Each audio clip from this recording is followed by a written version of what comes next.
Hi friends, welcome to our channel. మీరు ప్రపంచంలో ఎక్కడికైనా వెళ్ళగలరు, కానీ ఆ దీవిలోకి మాత్రం వెళ్ళలేరు. వెళ్లేందుకు పర్మిషన్ ఉండదు. వెళ్తే తిరిగి వస్తారనే గ్యారంటీ కూడా ఉండదు. ఎటు నుంచి ఏ పాము మీద పడుతుందో తెలీదు. ఏ సర్పం కాటుకు ప్రాణం పోతుందో చెప్పలేం. అసలు ఆ దీవి అలా ఎందుకు మారింది?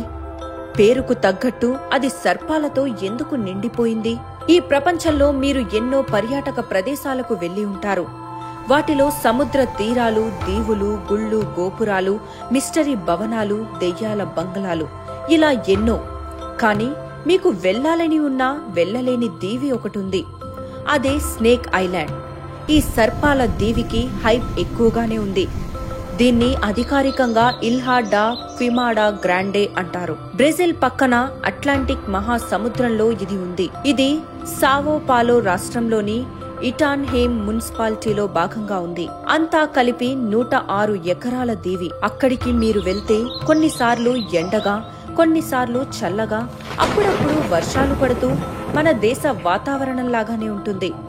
అలాగని వెళ్లి చూద్దామంటే బ్రెజిల్ ప్రభుత్వం పర్మిషన్ ఇవ్వదు. రహస్యంగా వెళ్లేందుకు కూడా వీలు లేదు. ఎవరైనా పర్యాటకులు ఇలాంటి పనులు చేస్తారని ఊహించి అన్ని జాగ్రత్తలు తీసుకున్నారు. కాబట్టి ఆ దీవి గురించి చెప్పుకోవడమే తప్ప చేయగలిగేది ఏమీ లేదు. కానీ ఎన్నో ఆసక్తికరమైన విషయాలు చాలా ఉన్నాయి. మచ్చుక్కి అత్యంత అరుదైన అంతరించే జాతులకు చెందిన బోథ్రాప్స్ ఇన్సులారిస్ అనే బంగారు తల ఉన్న విషపూరిత పాములు ఈ దీవిలో ఉన్నాయి. పక్షుల్ని తింటూ అక్కడే బతుకుతున్నాయి. ఈ సర్పాల దీవి నిజానికి చాలా అందంగా ఉంటుంది. దట్టమైన అడవితో నిండి ఉంటుంది. దాని చుట్టూ ఉన్న సముద్ర తీరం ఏమాత్రం కాలుష్యం లేకుండా ఉంది. దీవి తీరాల వెంట నీరు బ్లూ కలర్లో మెరుస్తూ ఆకట్టుకుంటుంది. కానీ వెళ్లలేం. పర్మిషన్ ఇస్తే గనుక ప్రపంచంలో ఎక్కువ మంది టూరిస్టులు అక్కడికే వెళ్లాలి అనుకుంటారు. అంత అందమైన దీవి అది. కానీ దీవి మొత్తం పాముల మయం. చిన్న దీవే అయినా వేల కొద్దీ సర్పాలున్నాయి. వాటిలో చాలా వరకు విషపూరితమైనవే. అందువల్ల అక్కడికి వెళ్లిన వారు ప్రాణాలతో తిరిగి వస్తారనే గ్యారంటీ లేదు. ఆ దీవిలోకి వెళ్లాక పాము కాటేస్తే అక్కడి నుంచి బ్రెజిల్కి వచ్చేలోపే చనిపోయే అవకాశాలు చాలా ఎక్కువ. ఈ దీవి గురించి తెలుసుకోగానే అక్కడే అన్ని పాములు ఎందుకున్నాయి అనే ప్రశ్న మనకు వస్తుంది. దానికి నిపుణులు ఆన్సర్ ఇచ్చారు. కొన్ని వేల సంవత్సరాల కిందట ఈ భూమిపై మంచు యుగం ఉండేది. సముద్రాలు కూడా మంచుతో ఉండేవి. అలాంటి సమయంలో ఆహారం కోసం పాములు ఈ దీవిలోకి వెళ్లాయి. ఆ తరువాత మంచు కరిగి మామూలు పరిస్థితులు వచ్చాయి. సముద్ర మట్టాలు పెరిగాయి. కానీ దీవికి వెళ్లిన పాములు సముద్రంలోకి వచ్చేందుకు ఇష్టపడలేదు. దాంతో మిగతా ప్రపంచంతో వాటికి సంబంధాలు తెగిపోయాయి. అలా తరాలుగా ఆ పాములు అక్కడే జీవిస్తున్నాయి. మన మనుషుల సంగతి మీకు తెలిసిందే. మనుషులు ఉన్న చోట పాములు బతకలేవు.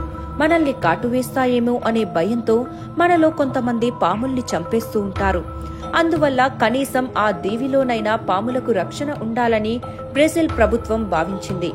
అందువల్ల అక్కడికి ఎవ్వరూ వెళ్లకూడదని డిసైడ్ చేసింది. అంటే మనుషులకు ఏదో అవుతుందని కాదు, పాములకు హాని జరుగుతుందని ఈ నిర్ణయం తీసుకుంది. అఫ్కోర్స్ మనుషులకు ప్రమాదమే. ప్రపంచంలో ఎలాంటి టూరిస్టులకైనా ఆ దీవిపై అడుగుపెట్టే ఛాన్సే లేదు.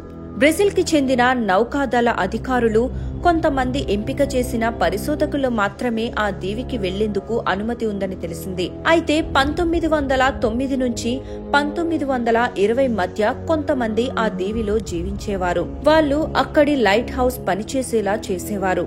అక్కడికి ఏ నౌకలు రాకుండా ఉండేందుకే ఆ లైట్ హౌస్ ఏర్పాటు చేశారు. కాలక్రమంలో లైట్ హౌస్ తో పని లేకుండా కూడా నౌకలు వెళ్లేందుకు అవకాశాలు రావడంతో లైట్ హౌస్ ని పూర్తిగా మూసేశారు. ఎప్పుడైతే పర్మిషన్ తీసుకుని ఆ దీవికి వెళ్లాలన్నా వెంట ఖచ్చితంగా డాక్టర్ ఉండాల్సిందే.